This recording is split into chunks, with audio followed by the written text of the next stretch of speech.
تو سورج اور چاند انسان کے لیے کتنے فائدہ مند ہیں یہ تو ہم سبھی جانتے ہیں۔ اللہ تعالیٰ سورہ یونس میں فرماتے ہیں، وہ اللہ ایسا ہے جس نے آفتاب کو چمکتا ہوا بنایا اور چاند کو بھی نورانی بنایا، اور اس کی چال کے لیے منزلیں مقرر کی کہ ہر روز ایک منزل قطع کرتا ہے تاکہ ان اجرام کے ذریعے سے تم برسوں کی گنتی اور حساب معلوم کر لیا کرو۔ اللہ تعالیٰ نے یہ چیزیں بے فائدہ نہیں پیدا کی، یہ وہ دلائل ان لوگوں کو صاف صاف بتلا رہے ہیں جو دانش رکھتے ہیں بلا شبہ رات اور دن کے یکے بعد دیگرے آنے میں، اور جو کچھ اللہ نے آسمانوں اور زمینوں میں پیدا کیا ہے ان سب میں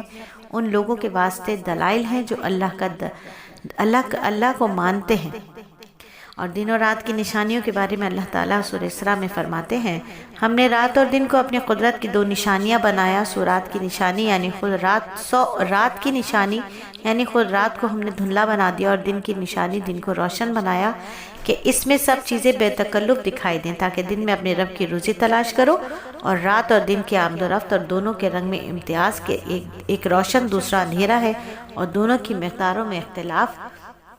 برسوں کا شمار اور چھوٹے بڑے حساب معلوم کر لو، جیسے کہ سورہ یونس کے پہلے رکوع میں بیان ہوا۔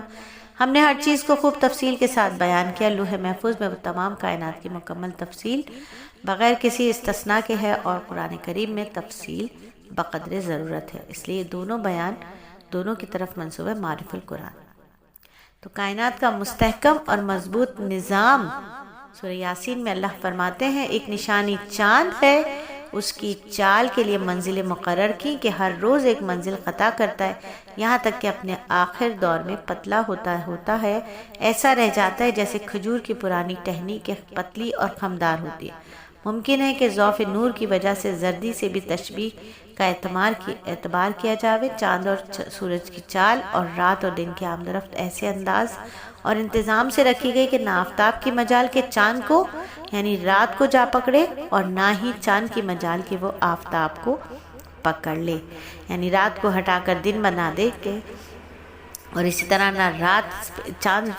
رات صبح سے پہلے آ سکتی ہے، نہ دن رات سے پہلے آ سکتا ہے، دونوں ایک کے دائرے میں ہیں، ایک حساب سے تیر رہے اور حساب سے باہر نہیں ہو سکتے، دن رات کے حساب میں خلل واقع نہیں ہو سکتا۔ معرف القرآن۔ اور چاند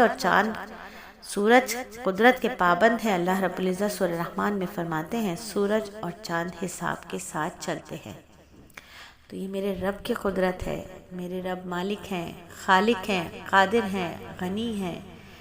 کریم ہیں، رحیم ہیں، رحمان ہیں، مہربان ہیں، غفور ہیں، ستار ہیں، قہار ہیں۔ میرے اللہ سب کچھ ہیں، سب کچھ ہیں۔ اللہ بہت بڑے ہیں، اللہ تمام عظمتوں والے، شان والے، بادشاہوں کے بادشاہ ہیں۔ ہم چاہ کر بھی ان کی تعریف نہیں کر سکتے،